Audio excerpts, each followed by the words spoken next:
Morning, ladies and gents. That's what it is for me. Beautiful out there as well. 10 o'clock this morning, and unbeknown to you, I've had a 10-minute slot, a 15-minute slot, an half an hour slot on this very Concord, and I've got no further with it whatsoever. If you remember on the last video, I was quite positive that the audio won't get into the AFPA stage correctly because there's a switching problem or something similar to that. Well, for a good long time I did believe that that was the case. Can you tell in my voice that now I don't? And that's because as I follow the whole thing through from the last detector stages, i.e. the AM and FM down here, and follow them right to where they need to go, they're perfect. They all come out, by the way, here. And can you see how I've just lifted the ferripin, unsoldered it direct from board, so that then when I come to put it back in, no one should know that I've been there, And basically what that does, what that is, that's the outputs. Right there in my hand is the outputs from all the detectors after all the switching on all the modes. And right there at that point is, if you like, the AF's input. And anything that's at this point has basically got all the sound. Everything's there all at this point. I've got upper sideband, lower sideband, AM and FM, and it's all working up and running. And if I then couple my scope up, I can see it on the scope. When I inject the signals in, this is working perfect now on all its modes, with a little bit of a twiddle on its FM detector.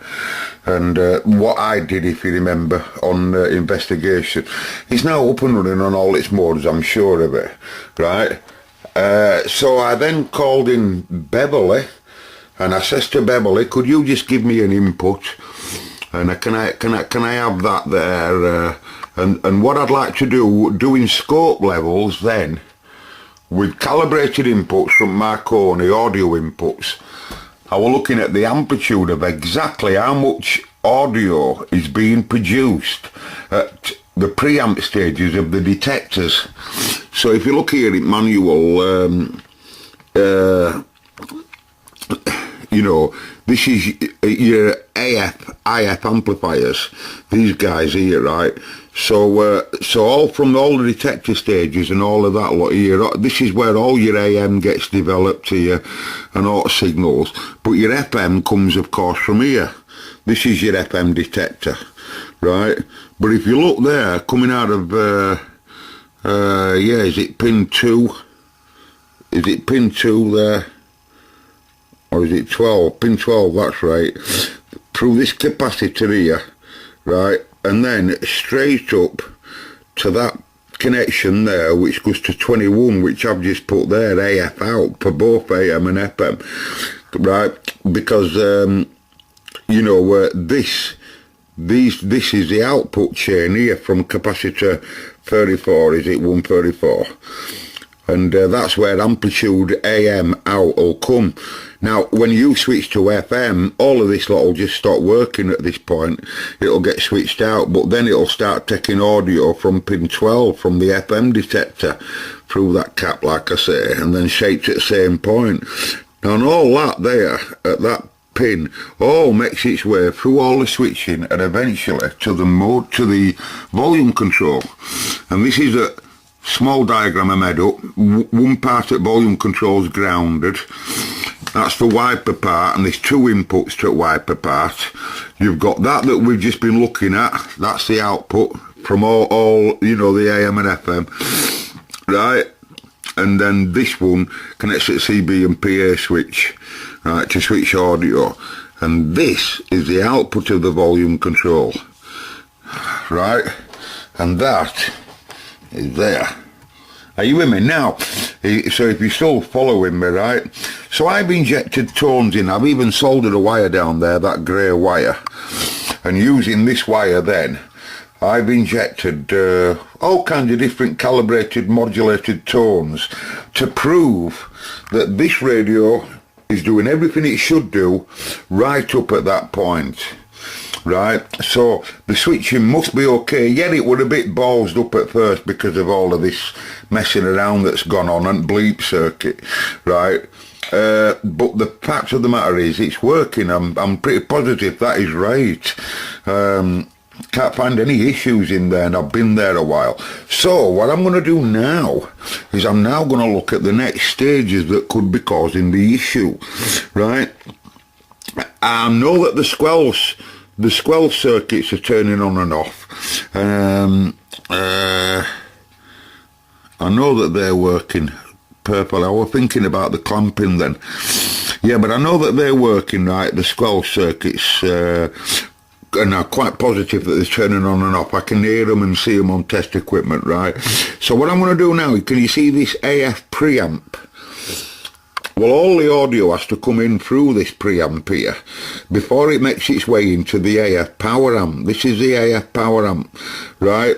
Now, these trannies down here, these other guys, you see the AF ALC? AF, that's audio frequency, automatic limiting control, right? And this guy is the AF preamplifier. Now then, if you look, you can see quite clearly that this switch here, or these, whichever one it is, that's exactly what happens when, if too much audio were to come in or anything were to get really too much, these two guys here are controlling the AF's input to amp. And because he's strapped to deck there, can you see this fella how he's strapped to deck through resistor 141? If there were any issue coming on at the audio at this end, where he, for whatever reason, is shorting audio, let's say it had a short between bass and emitter, all the audio would get shunted to deck. So irrelevant, we just hardly get any AF. That's why when I put my probe of audio input direct at the PA, we get a blasting out audio, as you've heard. So, and now I'm positive that the right amount of audio is coming in at that end from amplitude tests I've been doing, and the switching's okay. I think these two guys should be, I think all of this lot here should have a look at. And first of all, I'm going to look at what we call DC state. I don't really need to look at the AF around there. I'm just going to put all connections back together in that pile, and then I'm just going to look at the DC state of these devices here, right? And even these here as well. I'll look at these two first, and then next I'll look at them. That's a better plan, isn't it? Okay. I bet you probably can't see any of this. The sunlight is so bright coming through window here that I can hardly even see the viewfinder. Right, doing some voltage checks. All the squelch transistors and all them that's dealing with that, all checked out perfect. And just like I said earlier, transistor 34, the AF preamp, you see, what I was going through my head were, why is it so low on amplitude audio in TX? Only about 10 or 20% when I was screaming down mic, do you remember? Well, he again's to blame, right? So when I was looking at our input here and everything, at this cap here coming into, everything was sound. I was doing DC voltage checks around there. Whoa, it was seriously wrong. Now here on manual, focus, I think it says 10 there, doesn't it? 10. Well, it's, yeah, we're getting 13 volts here at collector of that tranny 34. 13 volts there. And all totally different voltages around base. Emitters decked, as you can see, but totally different around base. So I decided to pull him out. And then when I looked at the tranny, he was totally wrong. A totally wrong tranny. It's a 711 someone's put in, is it there? Anyway, it's totally wrong.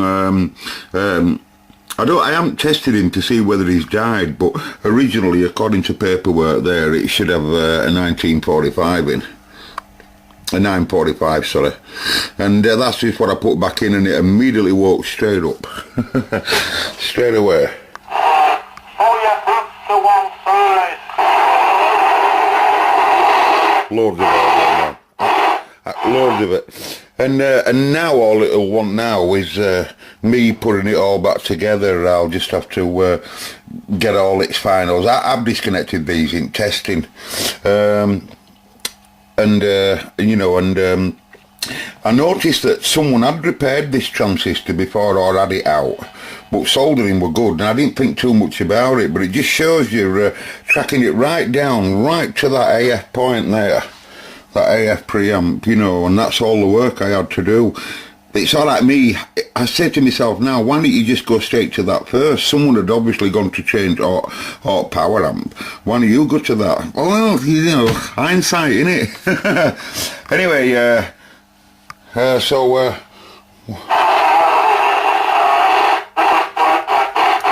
typical, what we call it, Concord. But I tell you what, there's a lot of swearing on here. It's tea time. But by the way, what time did I fire up this? I fired up at 10, didn't I, this morning? And it's 6 o'clock. I haven't been working on it continuously. I've just had about 20 minutes on it. 10 minutes on 10 minutes in back at workshop, and I found that the voltages were wrong, around 34. So I went and had something to eat, and went to pay bills and what have you at Cleckheaton. And then when I come back, then I didn't come back into the workshop till 5:30. I had 3 minutes on it again, literally 3 minutes on it again. And then lost my clock. And then just had another 15. But it's taking too long as that radio, in my opinion, for what we're on with it really, but hey, it's taking some tracking. So now all I'm going to do now is basically I'll just finish sorting all these wires off that I've left off, and get it, I noticed it were low power before. It's still going to be low power now. Once I rebuild it, that'll be in the next videos, but the next time you see it, we'll have it fully transmitting back to normal power, and then for you, Gary, I'll get on with this KC shift, because it definitely is out of frequency and all that. But first of all, like I say, I've got my speaker cable sorted, but I've just tidied all these connections up now, but there's no clip leads and stuff required anymore. And I've this PSU to rebuild, and I've this VCO block to change, and then I'll get on cosmetics and strap it all back up. Well, it's nice to have a Concord in the collection. Can you go to 555? Oh, high band doesn't work as well.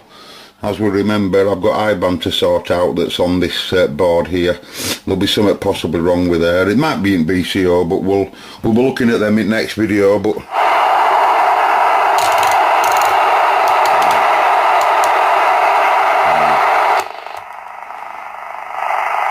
don't know where it needs to be on KC shift.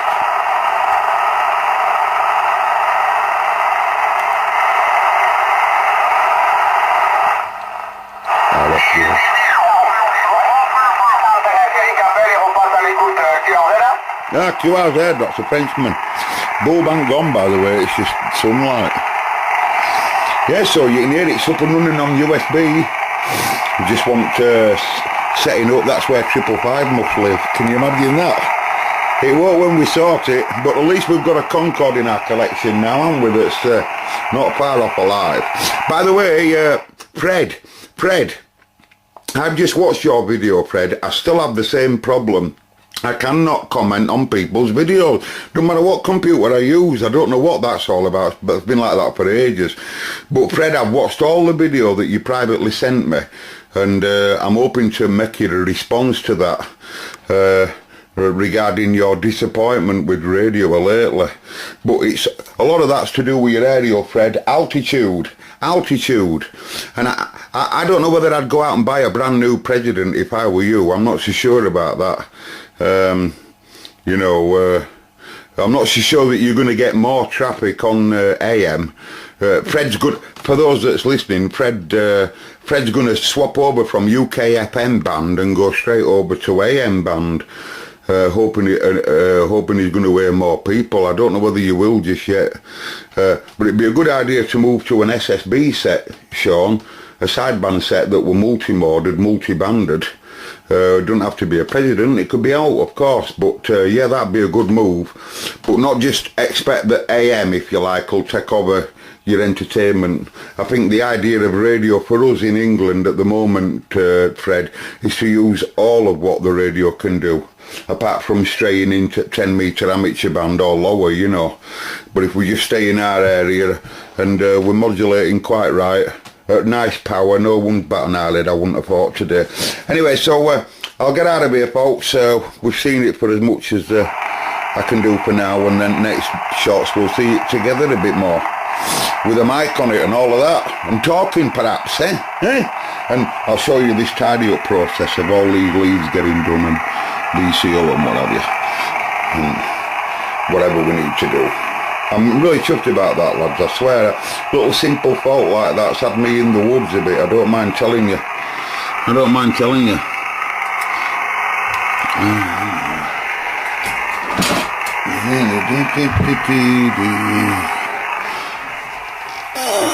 Fucking put it back.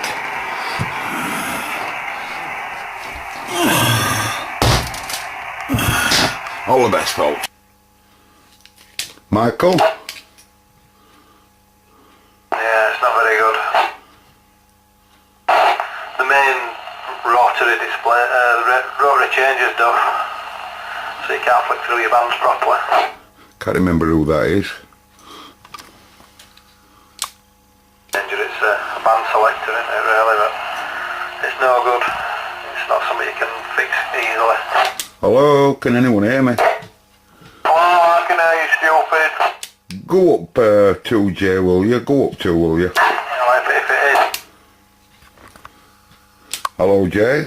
Hello there. Don't swear, I'm on film. And I know that I'm quiet on audio. I'm sure I'm quiet. I'm a little bit muffled as well, I take it. But I am on a Concord 2 on very low power, about 2 watts over. There's no wrong with that. Well, I can hear you anyway. You do sound a bit muffly and a bit, you know, but it's reasonable. I can hear what you're saying. There's no wrong with audio, really. I can hear you. Yeah, but it's muffled, innit? They are a stock, you know. It's not doing out wrong being muffled on FM in this radio, Jay. And it's not doing too much wrong being about 2 kilohertz of deviation. In other words, quite quiet.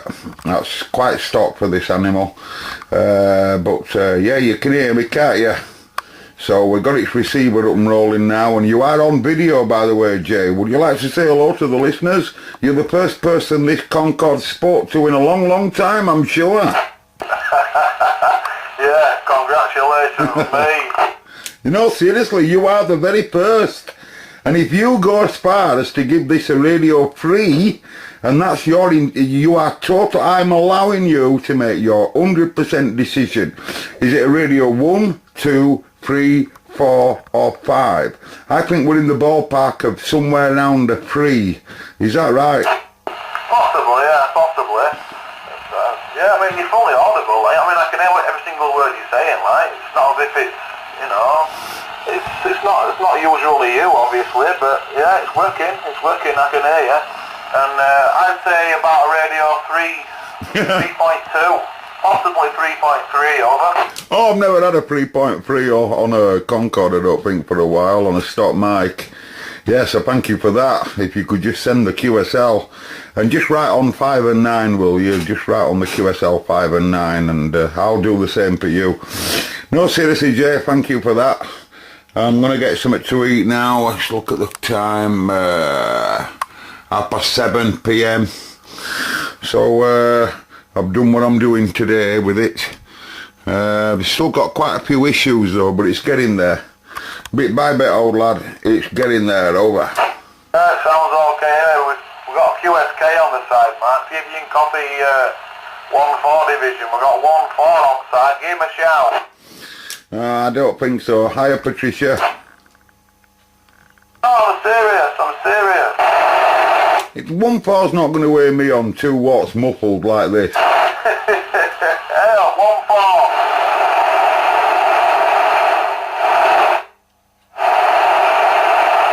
Hello, CQ, go ahead.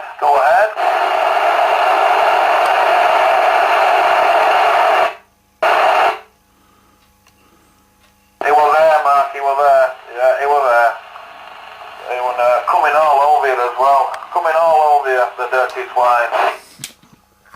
I was just checking to see whether I'm not on low power here, but it's pulled out for low power. Yeah, and it's pressed in at the moment, so it's on its highest.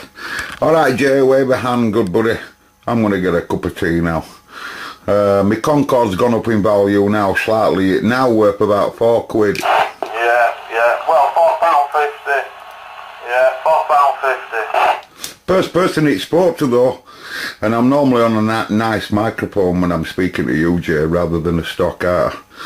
Aye, but it'll still sound muffled even if I put a nice mic on it, unless you do something with it, I think. Right, catch you later, buddy. Okay, catch you in a bit. Thanks for the chat, by the way, thank you, Jay. No, you're alright, right back down there. Before I go, I forgot to, I put this on bench for you. You know, on Multimod 2, that's what this is, a Multimod 2. It's a lot easier when you're following audio.